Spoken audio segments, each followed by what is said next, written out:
Let's jump into it. All right. First things first, I wanna welcome everybody to the show. I wanna definitely salute you guys. But before, if this is your first time here, first of all, I want to salute the divinity in you. I respect the divinity in you. Tonight we have a special guest, beautiful infinite creators. We have a special guest tonight. We got my guy all the way from Georgia, Atlanta, Georgia, right? Whoa, Amsbaugh, the hit maker, the videographer, the video maker, the guy editor, all that good stuff. Whoa, Amsbaugh, he's on with us tonight, beautiful infinite creators. Give us a warm. We want to give you a warm welcome, Will. Nice to have you here. I appreciate you having me here. Oh, my pleasure, my pleasure. So, Will, we're gonna dive right into it. You know what I'm saying? We're gonna dive right into it. You know, tell us where you're from. Talk about the origin. Let's get into it. Let's dive into it, brother. Well, I came from Kennesaw, Georgia. I grew up in a household that was like, I was fighting for my survival, you know? And when you're fighting for your survival, it's like you do anything to get food, you do anything to like, because like both my parents were addicts. That's where I came from. So I came from a home where it was like you're fighting for survival, like I said. But once I got past that and I wasn't like just focusing on trying to get food every day, I was like, I started realizing like what I want to do with my life. Like what is living if you're just surviving? Like that's not living. That's not living at all, you know? Like I want to do way more with my life. And why stop myself? Like I want to be on Netflix. I'm gonna have films on Netflix. I got about 150 scripts on my computer right now, a bunch of different ideas that I'm about to drop. Like I'm ready to move forward from where I was and move into a place where I should be, you know? So where did this drive come from? Where did this desire come from? You know what I'm saying? You want to do movies, you want to be on Netflix, you want to do big things because you're an infinite creator. But where did this come from? I got nothing tattooed on my hand one time, and I kept looking at it like I got nothing tattooed on my hand, and I kept looking at it. I was like, why did I do that? I don't want to be labeled as nothing forever. I want to be so much more than just nothing. I want to be something. I don't want to live some regular ass life that anybody could live, you know? Like It's either your story or you become part of someone else's story. What? You really gotta go there, huh? You hitting it. You definitely getting it. You're gonna either live your story or somebody else's story. And how'd you come to that conclusion? And why did you get that tattoo on your hand? Well, it's not there anymore because I burn it off. Okay. Why did I don't know. Okay. It honestly was just impulse. I got it because I was thinking that I never wanted to be nothing, but like I was nothing until I made myself something, right? But then every time I looked down, all I saw was nothing. And it kind of screwed my head with a little bit, you know. So I called out two of my friends. We got a little intoxicated, burnt it right off. So you evolved. You elevated to a higher awareness and a higher consciousness. You realized that wasn't something that really you identified with at that point. No. Well, yeah. I've been on a sort of consciousness growth for a while now. Ever since, like I said, I came from like kind of a tough household. I came from like I was living in a basement like by myself for like a good 2 years of my life when I was like 14. Granted, I would see my dad, but like he was there physically, but like yeah, he has PTSD and the VA prescribed him a lot of medication, so he wasn't there mentally, you know. So it's not like I could go up there and talk to him. So coming from that part of my life, I sort of had this like problem with like feeling empathy for other people for a while. Like, because if my life is so shitty, why should I give a fuck about anybody else's life? You know, like Facts. why should I try to like go out of my way to help you when you still treat me the same and you don't know my situation? So like for a while I was in it to get mine. I was in it to get mine, which is, it can be kind of a dangerous mindset, you know. So with my whole like experience with addressing this consciousness and this lack of empathy that I have inside of me, like it led me to realize that like we're not alone. We all experience suffering, you know. Suffering is universal. Every single person is secretly suffering. Everybody's got that hole inside their heart they're trying to fill with things, drugs, some love, some girl maybe, you know. But like it's not something that you can find through things. It's, for me at least, I found it through creation. Like that's my purpose. I create, or there is no reason for me even to be here. Facts. I rock with you heavy, baby. I rock with you heavy, Will. I rock with you. So you said either create or there's no reason to be. So how did you come to that conclusion? And what are some of the first things that you started to create, and how did you come to that reasoning? Well, when I first like I always like just like played around and made stuff, you know. Like I used to make like memes on my computer like all the time. That's what it started off with, just memes. Then I got into acting, and when I got into acting, I also got into like script making and things like that. So I would write these like little shorts for Kennesaw Mountain TV. My first short was called Cinderfella. Basically, I got one of my big tall friends to dress up in a dress and go around with a basketball and ball on these mothers. You know, like grandmama. On them, you know. Yeah. The whole concept was like he would go around, ask some girl if she wanted to go to the ball, and she'd be like no or yes, and it didn't matter. He would pull out a basketball and just like, you know, do his thing. Get her, you know. I got you. So what got you involved into like making videos and writing movies and writing scripts? What took you down that road? It started off with just acting, you know, like that hole that I was talking about, you know, that hole in people's hearts, you know. Like I had that. I had been struggling with depression and just trying to deal like with my own life, trying to find a reason to exist. And I sort of found that in acting. I started off acting. Nobody gave me a chance at first, but it's all right though, because I upgraded my senior year and I was 3 characters in one play. I directed my own student directed play. I played the main character in another children's play. I was region best comedic monologue.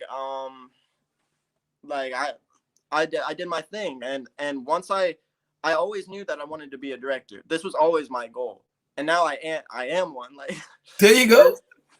This was always my goal, you know. But like, in order to be a director, you got to know how to act, because you got to know how you need these actors to act. Like you gotta put yourself in their shoes so they can put yourself in your shoes, so they know what you want from them, you know. And that kind of led me down the path of like this sort of like acting and creating and like just drama and things like that in general, you know.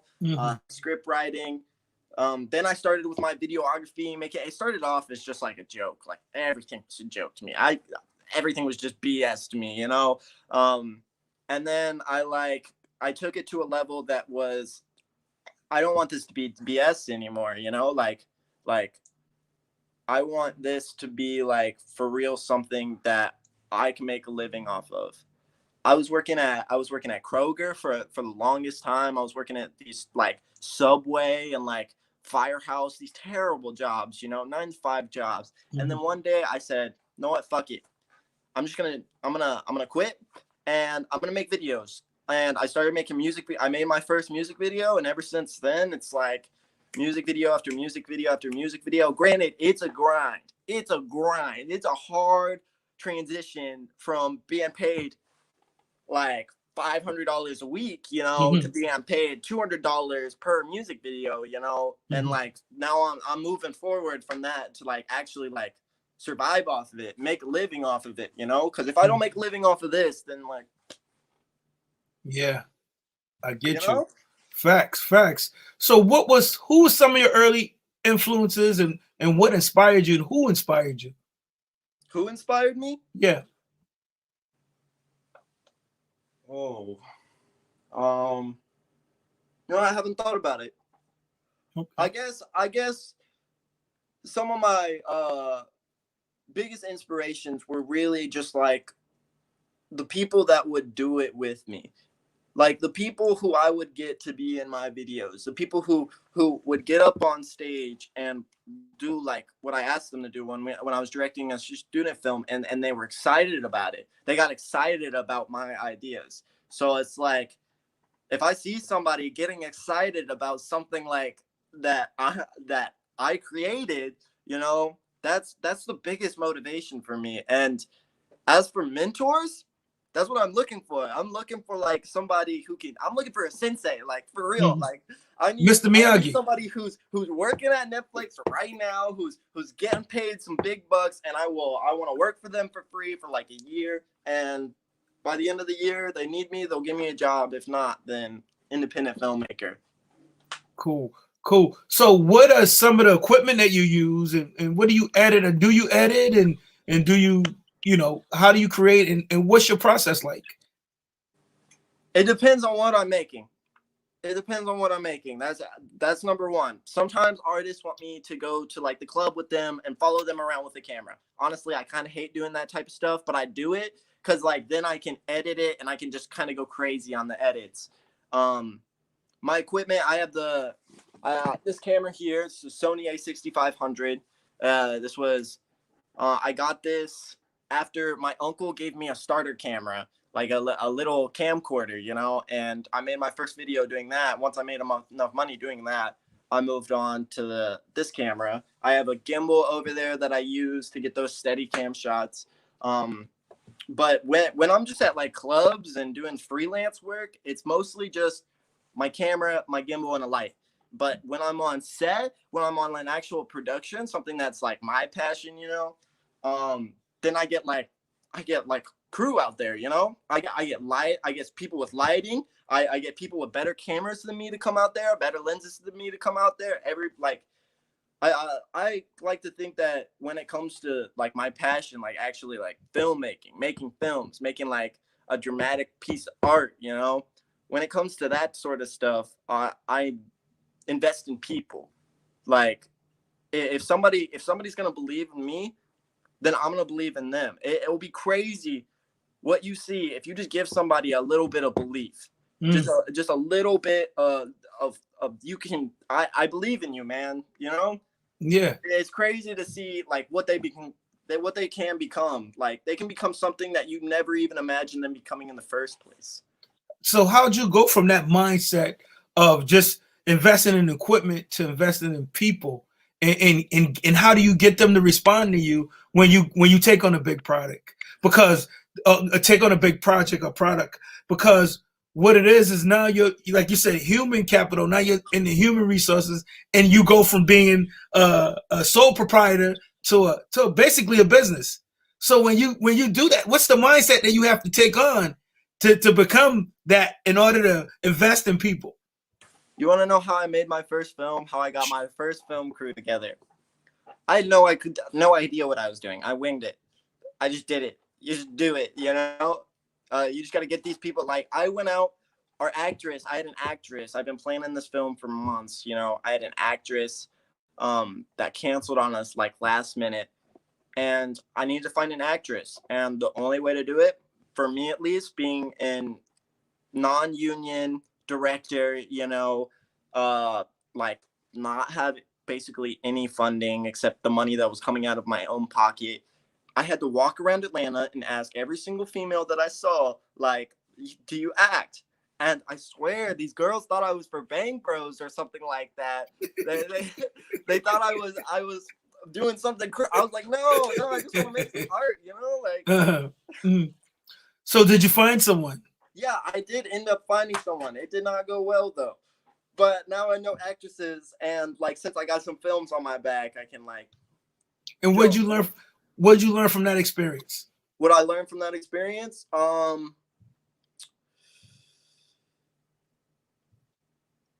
you can't, you gotta, you can't do it alone. You know, you gotta have you can't do it alone.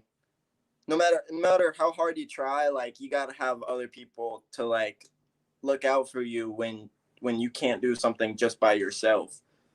Granted, I finally found someone, and it took so long to find a girl to act in my film.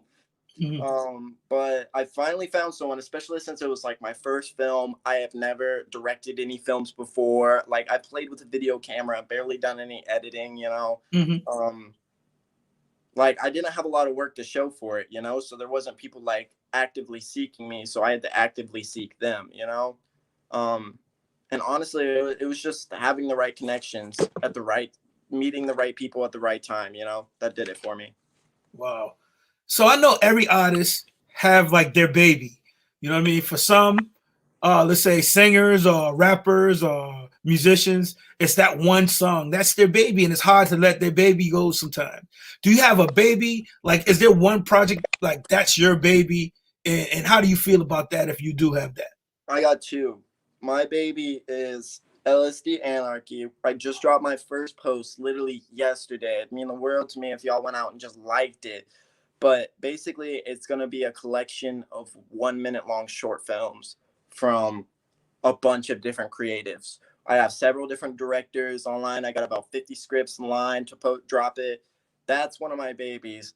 Then I have one horror film, which I can give you the title. I can give you the title, but this is Mhm. about 10 years too early, all right? It's called Mhm. Tell Lily. It will be the horror films of horror films.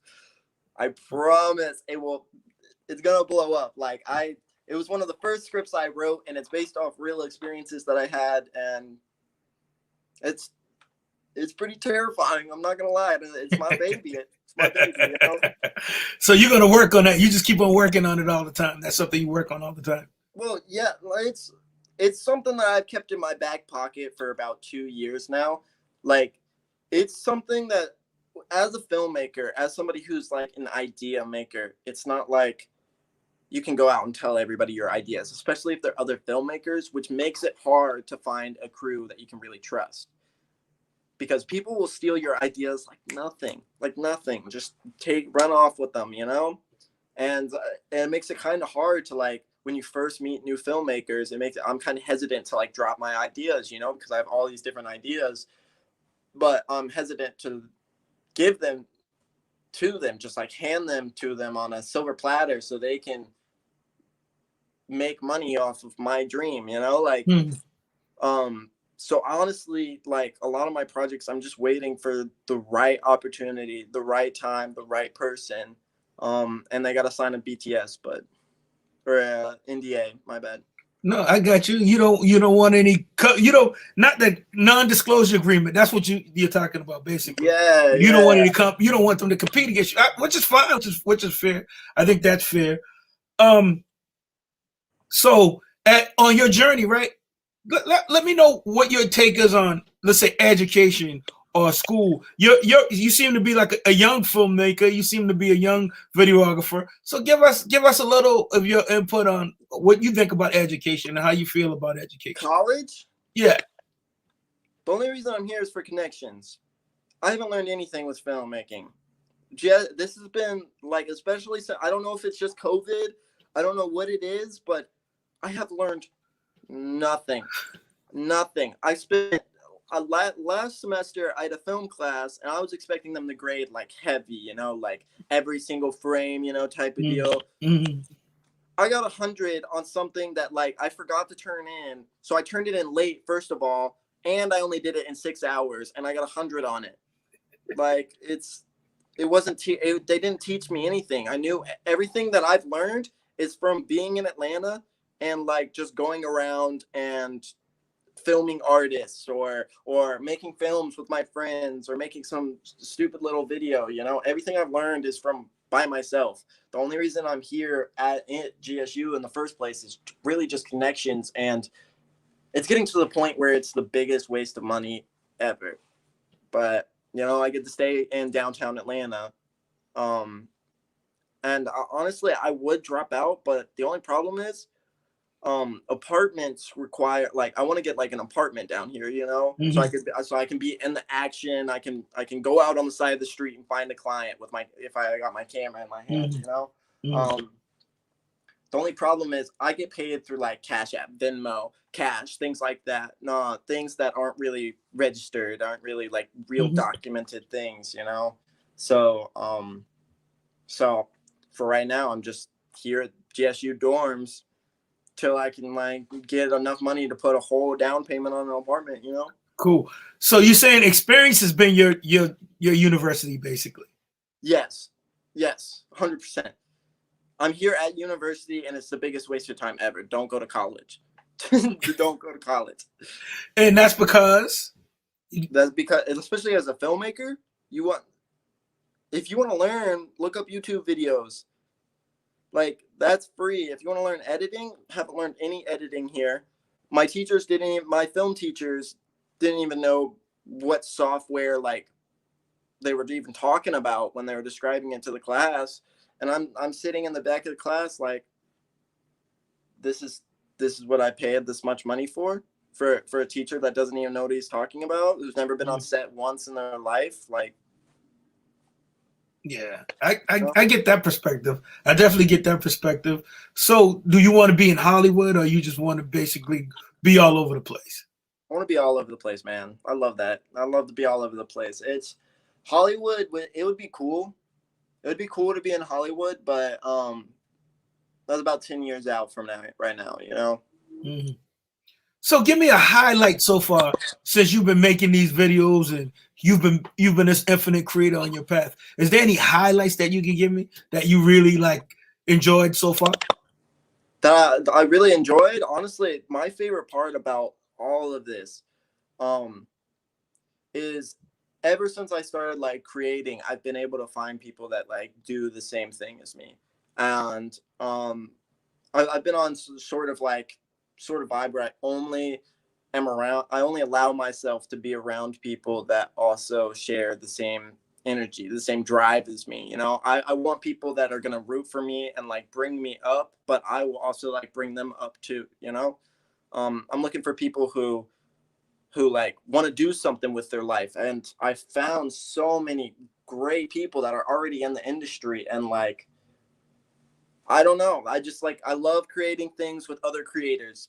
That's my favorite part. That's my highlight is bouncing ideas off of other people that like to make stuff just like me, you know? Mm-hmm. Have you been up Kennesaw Mountain yet? Yeah. Right. Over at Kennesaw Mountain. Yeah. I used to grow up in Kennesaw. Okay. All right. All right. And how is it? Talk Kennesaw to me. Mountain High School. Talk to me about it. Take us down that road. Oh, Kennesaw Mountain High School. I mean, it was all right. It was high school, you know. It was just like, especially at that point in my life, I BS'd everything. I did not take one thing I did seriously except the play I made at that school. You know, it didn't happen till I got out of high school and I went to college where I really started to like take my life seriously. You know. Mm-hmm. So did you wing it most of the way up until you got to college? You'd say. Yeah, pretty much. Yeah. I'm not gonna lie. I do a lot of winging just in general, but like I feel like I do a pretty good job at it, you know? So you're a good winger. Yeah. I'm gonna salute you because if you can figure that out and and it's working for you, hey, if it's working, keep working it, baby. Keep working it. Keep working it. Like, So, you know, granted, you gotta have some sort of master plan in place, you know? Circumstances change, like, you know? Facts. So you gotta be on your toes. You gotta be quick to respond. Something that really taught me. That's why I like, especially when I'm acting. Do you know what improv is? Yeah. You know what improv is? Mm-hmm. Okay, so most of the time, because I BS'd everything in high school, I even BS'd learning my lines in high school for like acting. So I would just kind of wing the lines. Like I would know the basic vibe of like where I'm supposed to go with the character, but like I would just do it what feels natural, you know. And that kind of helped me like practice just to be on my toes at every single moment, to be quick with the response, you know, quick with to say something that gets their attention, you know. Sure. Did you ever catch the acting bug? The acting bug? What do you mean by that? You know, like you've heard of different actors and actresses. They catch a bug and they just have to do it all the time, and they love doing it. So what I'm asking is, have you ever had that experience where you need to act all the time, or you love to act because you're a creator and you making movies and videos and things like that? Do you ever just want to jump in the video? Yeah, yeah. I honestly, I love acting.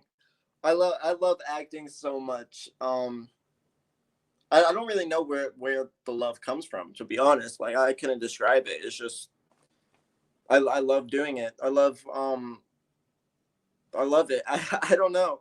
I love to see people do it. I love to see people grow when they start off at a level that's like, oh, I don't believe you at all. There's no sort of depth. There's no sort of realness, you know? Because like, and in my opinion, that's what I want to see. When I get up and I want to see a monologue from an actor or something like that, or an actress, or I'm seeing like some short film or something.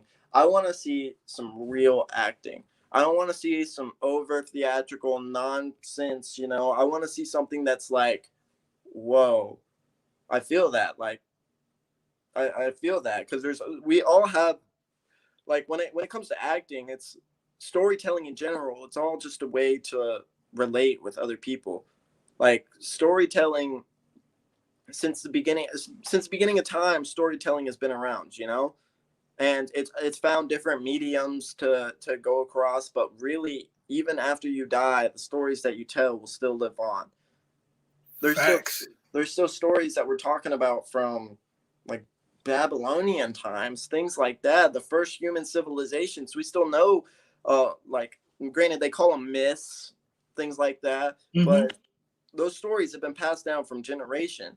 That's what matters. That's humanity right there, is the stories we tell. Like we are just one little part of a whole, and the whole is the stories, you know? Agree. I agree. Have you had any stories that were passed down to you from, let's say, through your family that you can share with us at the Beautiful Infinite Creators?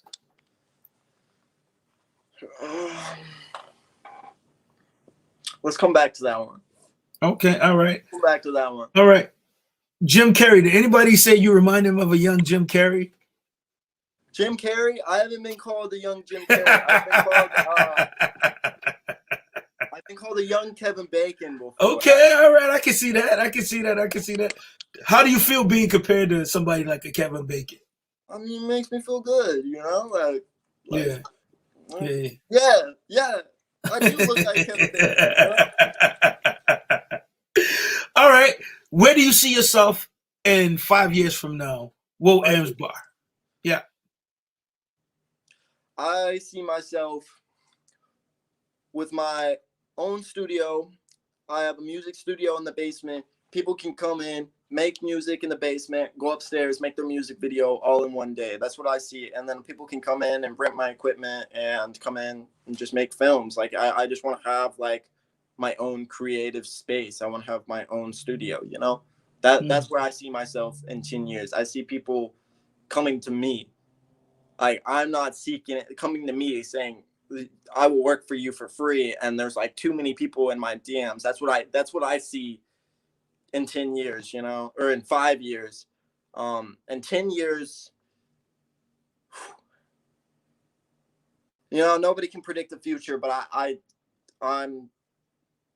hope I already have a film, or I know I'm gonna have a film that's gonna be on Netflix by then. It's a matter of when, you know. So it seems like you've got your hot set on Netflix. Why not Amazon or Hulu or something else? I mean, what's the deal with Netflix? Netflix is just like anybody could get any. I feel like I have a shot. I feel like I have a shot with Netflix, you know. Granted, I'd be down with any of them, any of the producers, anybody that could come to me and I could show them a script, or even I go to them and I show them a script, or I bring them several different ideas and they're willing to fund it, that is the dream right there. That is the dream right there. Having a producer, somebody that's gonna be there, be like, when I come to them with an idea, I'm like, hey, I want to do this. They're like, all right, let's do it. And I'm like, all right, I need the funding to do it. They're like, here you go. I don't care who that is. I don't care where the distribution is. I need to be this part. I need to be the creator. You know, Mm-hmm. I need that. Okay. It doesn't matter. And up until this point, you've been doing that yourself, right? Yeah, Up until that. yeah, everything myself. When I have nobody else to help me with anything, I learned all the editing myself, because I used to start off where I didn't really want to learn editing, wasn't really my speed, but I did it. And now I'm working with After Effects. I'm starting to work with 3D blending software. Do you know what Blender is? Yeah. Okay, yeah, I'm starting to work with that. I've been working with After Effects for about 6 months now. I'm getting pretty good at it, if I do say so myself. But do you learn most of what you're learning on YouTube or from the internet? How do you learn this? Do you have somebody helping you out as far as editing? oh no, nobody's helping me. I mean, granted, I do this passion project, LSD Anarchy, is where basically I work with a bunch of different creatives. I definitely see other people editing and their editing styles, and I learn different tricks from them.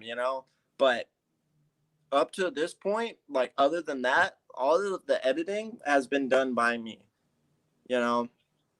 I've done everything myself. I stayed up late nights trying to get projects done in time. I've been denied so many times, ghosted so many times. They don't get their video, whatever, they're lost, Mm-hmm. But it's a grind. I learned it all myself, pretty much. Yeah, YouTube. Have you ever got stiffed it for something you've put together for somebody?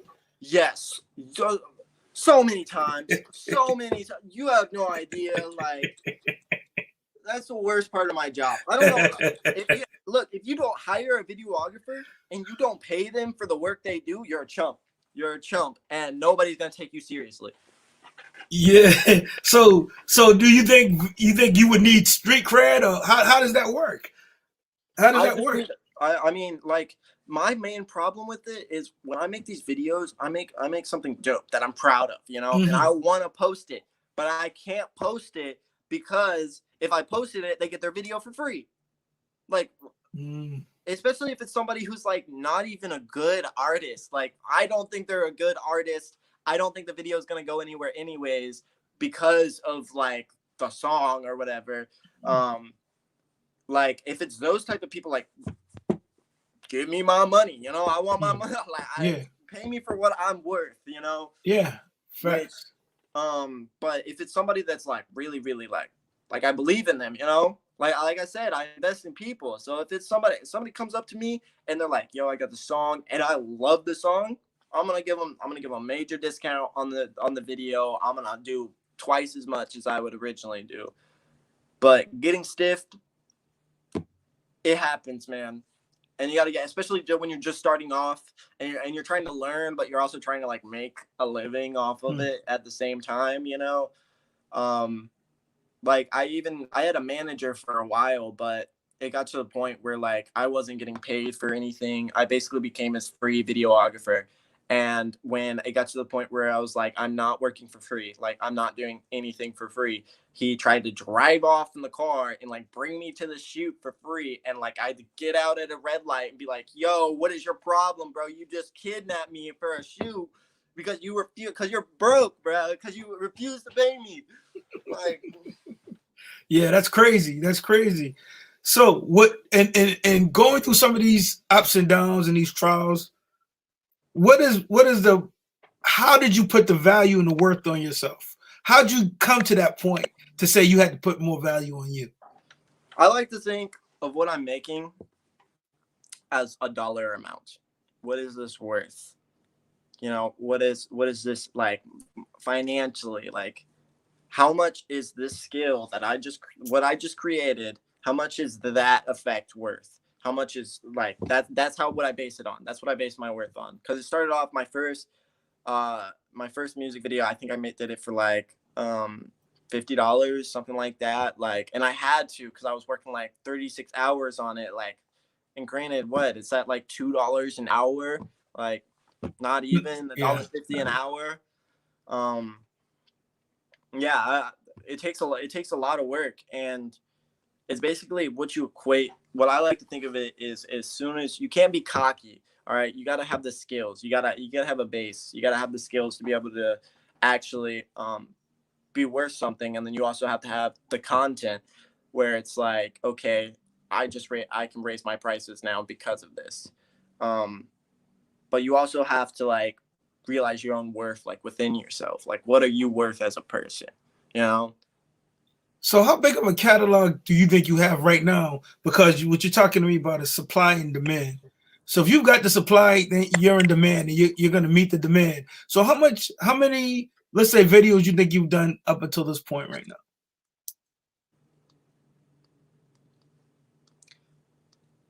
This year? Just all together, just overall, just a rough like estimate. 300, like 300, wow. 400 videos in total, like finished products. Granted, I have not been able to post a lot of them because a lot of them are, I post some of them on like, I got like a bunch of meme videos, you know, then I got a bunch of like kind of skits and things like that I've made. I've got a bunch of short films that I haven't dropped. I got a bunch of passion projects that I haven't dropped.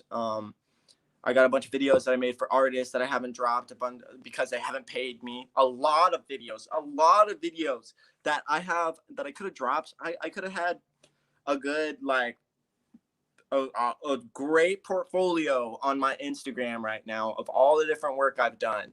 But the thing is, they haven't paid me for it, and they're not getting their video for free. I refuse to let them get their video for free. That's my worth. Business. So the business aspect, talk to me about the business aspect, because that's what you're talking to me about. You're talking business to me, and as a creator, talk to business. I mean, it seems like you got a pretty good sense of business, so talk to me. So when somebody comes to me and they want a video, I go, what's your budget for the video? I always start off with what's your budget, because money determines absolutely everything. It determines whether I'm going to go by myself with a camera and my light and just follow you around, or it determines whether I get a whole crew together. If you're starting off to being a videographer, I beg you, don't do no set prices. Don't do no set prices at all. Let people spit you the price, because I've been spit like a lot more than I originally was going to say. I was going to say $100 for a music video, you know, something like that, which is nothing, by the way, nothing. But that's what I was going to say originally. And then they pitched me 500, you know, like, always start off with like, what's your budget? Because if I get a budget of at least 1K, you know what I could do with 1K. That's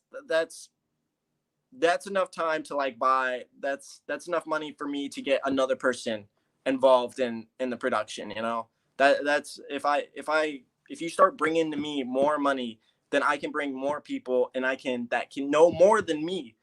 That especially at certain aspects of SFX, certain, like, I'm an editor, but I'm not going to be egotistical and say I'm all that. There is way better out there than me, way better out there, and I could get them if I had the right budget for the project. You know, it just depends on whether you take yourself seriously as an artist or not, you know? That's dope. I like that a lot, because what I just got from you, you were telling me that along with money comes knowledge. You could buy more experience. Exactly. And I think for me right now, I think that was worth the price of admission, because that's timeless. And I learned that's now from you, just listening to what you had to say in your experience. And I salute you again on that one, because when you've got the budget and you've got the means, then you could do more, and you should be able to build better and build more. So that's definitely exactly. I could, instead of having my, you know, $1,500 camera out there, I could have a $10,000 Red or something like that. Like, budget changes everything, you know. It changes whether I have my gimbal and I'm just out there working with my gimbal, or I got a full robot crane. Like, budget is everything, you know. Yeah, no, I think that's a jewel. That's a you just dropped it right there, because a lot of time people want, especially, starting out, they don't want to, and they may not have the budget. It may not, so they might skip on it. But like you said, you invest in people. But when you invest in people, they have to invest in themselves. Exactly. And that's the thing. Artists come up to me and they expect me to make a music video for $100. I can tell them I can do probably 10-20 seconds for $100. Like, I gotta first off, I gotta drive out there. So I got my $1,500 camera, my three $500 lenses, my light that costs $50, and you want to pay me $100 for, like, what, 15 hours of my time? No, and you obviously don't take it. Like, if people come to me with such a small budget and they expect this great video, then they don't take themselves seriously. And why should I take them seriously? You know, like, I only want to work with people that are for real. I want to be a musician. This is what I want. I need to invest in myself, because when people invest in me, they're investing into themselves. That's my goal. That's what Will Shot It is all about, is getting my clients rich and famous through videos. That's my goal, to make them a beautiful piece of visual that goes along with their song, you know? I love it, because you just laid it out. You told me what your mission is right there. You know what I mean? Let me hear it again. What's your mission again? Look, at least for Will Shot It. This is Will Shot It, all right? Will Shot It Instagram. It's basically to make my clients rich and famous. That's my goal. That's my number one goal. Is I want you to grow, but I want to grow too.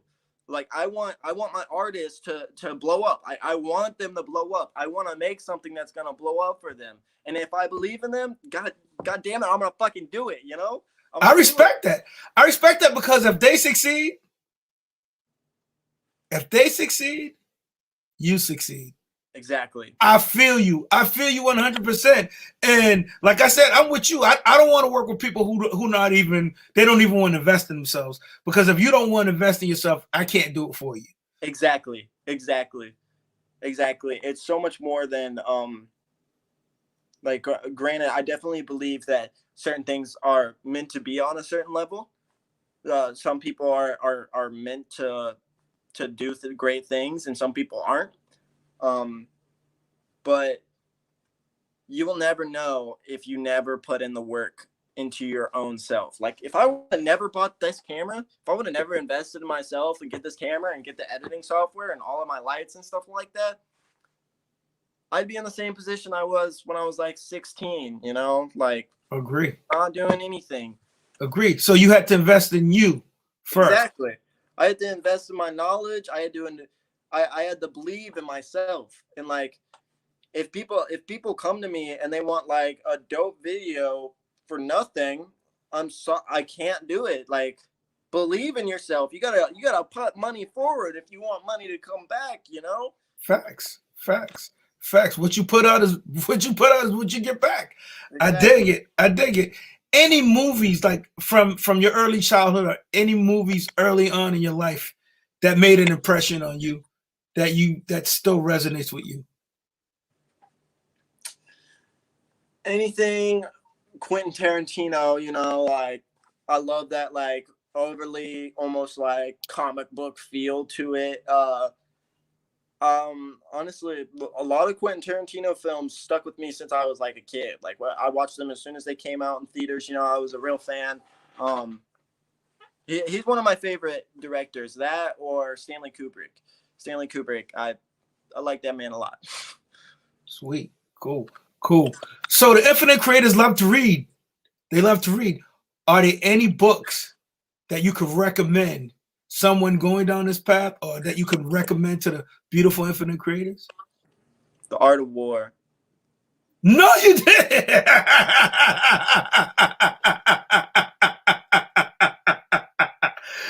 The Art of War, Sun Tzu's, The Art of War is so legit. Talk to me about that. What do you like about The Art of War? I mean, it's like they're real short. It's real short little stanzas, you know. But you got to think about it. And I like to live my life like a goddamn battle, you know, like me versus everyone else type of deal. And I gotta have people on my side. You know, you gotta have your people on your side. And even in the film industry, in every industry you go into, you gotta keep your enemies close. You know, like all these rules about warfare apply to life. They apply to how you win in life. If you win, like you can take these lessons about the battlefield and you can apply that to your own life. You know. Facts. Why I recommend it. You surprised me with the art of war. The art of war is something that I was studying early on in my journey and on my path. So I feel you. I feel where you're coming from. All right. If there's anything, right? If let's say you're on a abandoned island or you're on a deserted island, right? Yeah. And Will Amsbaugh I'm going to only give you 3 things that you could take with you. Not 3 people, only 3 things. What are the 3 things that you're going to take with you?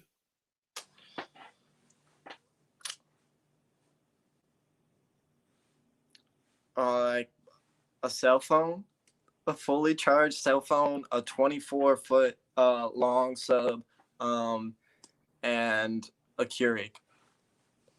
Really? Just for you love coffee, huh? You love coffee.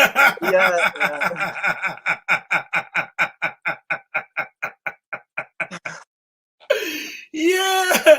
So as you actually get rid of the cell phone. Okay. I'm bringing baby wipes. Okay.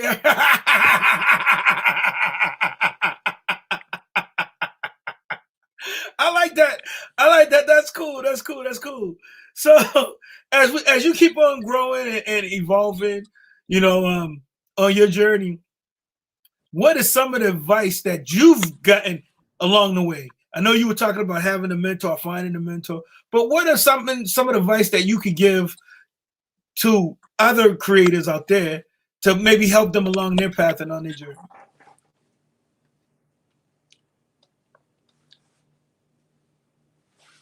Don't think about it too much. Just do it. It's like I said earlier, it's your story or it's someone else's, you know. Or it's you watching somebody or they're watching you type of deal, you know. Like life is what you make it. You either so make it. So do it. Stop complaining about it. Nobody cares, Brad. Nobody cares whether you win or you lose. Nobody's out to get you. It's literally you versus yourself. You gotta fight whatever battle is going on in your mind. You gotta get way past that because nobody else really cares. How'd you come up with that? How'd you realize that? And when did that happen? How did I realize that? Honestly, yeah. I got betrayed by a lot of people earlier on, and I realized that like no matter how nice I am, no matter how good I am to other people, you don't know what their true intentions are. You never really know. So like, why focus on why focus on getting people to like you, and when you can focus on what you love instead, because that's true fulfillingness, you know. That's life right there, is adding something to society, is adding a piece of like I said, creating. Like that's what makes life worth it, in my opinion. Is Okay, cool. Let me see that T-shirt you got on. That looks like a Masters of the Universe T-shirt. Is that you got an 80s vibe going on there? Is that like a members only jacket too? Yes, you got like this. What's going on? Talk to me about that vibe right there. That's just my aesthetic. I like it. Though. I like it. And how'd you come up with that though? Honestly, I just found a bunch of members only jackets and like I don't know. I struggled with my fashion for a while, but I found it. You know, I found who I am. You know. And how long did it take that? And how long did it take that to happen? Did it take that to happen? Honestly, I discovered it recently. Granted, I had to get my money up, make a lot of videos before I could go and get some clothes, you know, like even but you know how good it feels? Like being able to buy a new pair of shoes with money that you made doing something that you absolutely love. That's a feeling that like it's better than nutting, bro. It's better. It's better. Like I don't know anything better than when I was starving, eating only ramen and Mio Energy, you know, to get by, trying to get past my finals and stuff like that. Broke as hell. And then I go and I make a music video for somebody and it's dope, and then I get to drop it, and then I go get to buy a new pair of shoes with what I just did, what I did for myself and what I did for them. What I did for my dream, like a 9 to 5, working at Kroger, working at Subway, bro. You're working your life away for somebody else's dream. No, You know, yeah, you know what I'm saying? Like, but see, that's the entrepreneur in you. You know, that's the entrepreneur in you. Making that first dollar, then spending it on something you enjoy. I mean, it's a rush. It's a rush. Yeah, absolutely. By And the how way, did? Go ahead. You mind if I drop a message to the audience? Yeah, go ahead. You can put it. You can say invest in Dogecoin. Invest in Dogecoin. Doge. All right, that's all. How you spell Dogecoin? DOGE coin. Spell it again, Will. DOGE coin. Coin. I got you. Yeah. Definitely. Facts. So Will, we're moving along here. You said Dogecoin. Why Dogecoin as an entrepreneur? Bro, it's a meme. It started off as a meme. It started off being like 0.0003 of a cent. Now it's at 5 cents. It grew like 6 figures, like 6 points, 6 zeros. Like, that's wild. Look at Bitcoin. Look at where Bitcoin is now. Bitcoin was one of the first cryptocurrencies to drop. Look, you know what's cool now? You know, wealth is cool now. It's not having some money that you throw on the floor. Like, what's wrong with these people in Atlanta? They be throwing money on the floor. It doesn't make any sense. You know what I respect? You know what's cool? What? Beginning in the real estate, like being able to support your children, your children's children. That's dope. That's what's up.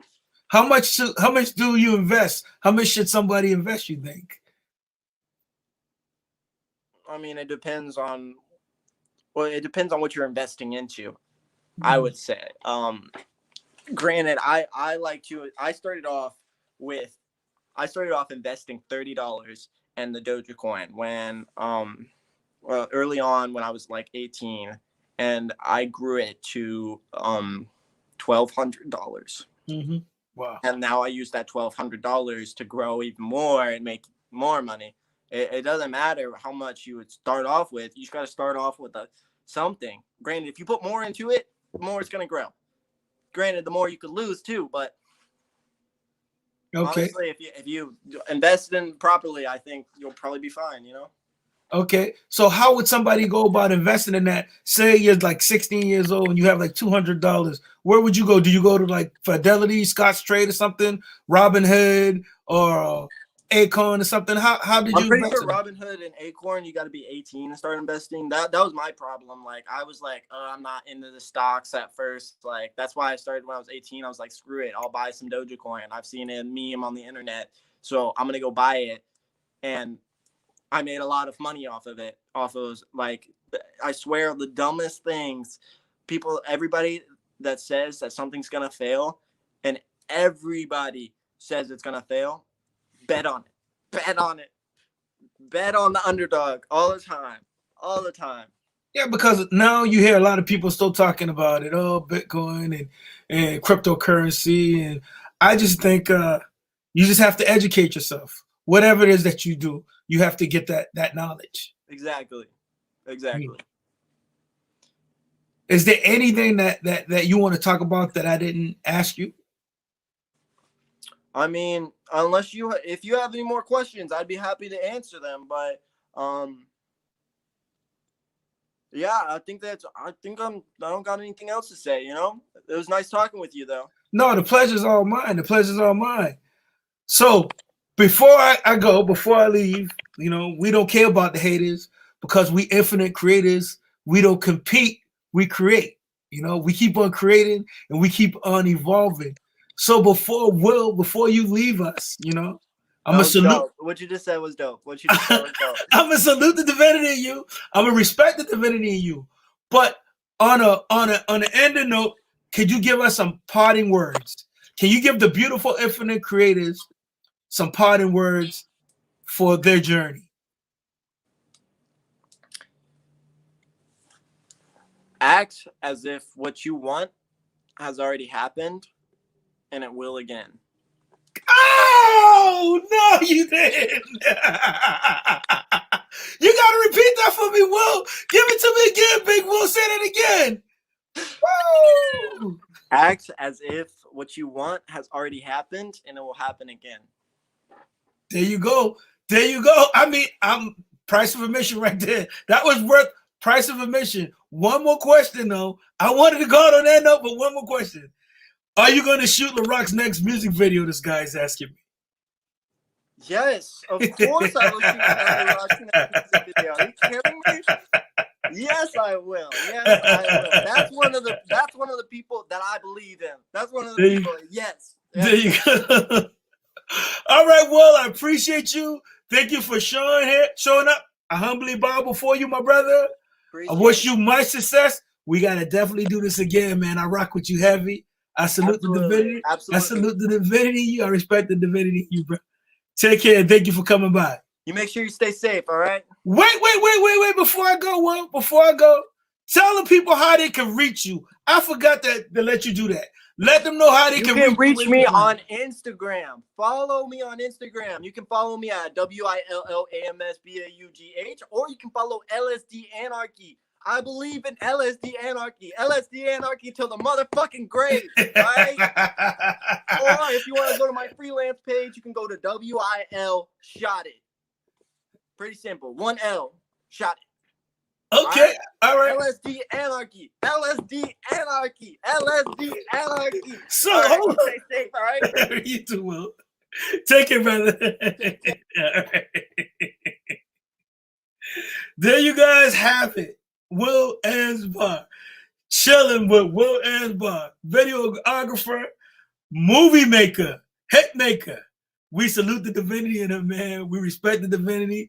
Thank you guys for showing up. I love you guys. I respect you guys. You know, hey, watch the stream again if you get a chance. But if you watch it until the end, that's where the real jewels for me, at least, came in at. I mean, I was blown away, personally. I was blown away. He gave me a lot to think about. And like I said, invest in yourself. Invest in yourself, believe in yourself. I think that would be probably the main thing I would take from this talk with Will. And I can't wait to see the new stuff that he comes up with and the new things that he works on and the collaborations he's working on and the people he was working with, because I definitely rock with Will heavy. All right, guys, I salute the divinity in you. I respect the divinity in you. I will have this up on Apple Podcasts and Stitcher Radio, and I believe Spotify. I'll have this up on podcasts. So make sure you check it out. It's the Infinite Creators. Make sure you find us on Facebook. The Infinite Creators. It's a group on Facebook that we're building. We're on Instagram, The Infinite Creators, and you guys are at the YouTube channel. So yeah, he dropped the big one. Trust me, he dropped the big one. If you're paying attention, he definitely dropped the big one on this vid right here. He dropped the big one. That's all I'm gonna say, because people gotta pay attention. And most people don't have the attention span to sit long enough to hear. But if you're listening and you got the attention span to listen to the stream or listen to the video, this is a good one, and I rock with him heavy. I rock with him heavy. I rock with that whole crew down there. You know what I'm saying? Atlanta is on fire right now, guys. I'm gonna tell y'all that right now. But I'm not gonna stay much longer. Thank you guys for rocking with me. Thank you guys for showing up. I love you guys. I salute you guys. I salute the divinity. I respect the divinity in you. We out. Peace. Take care, guys.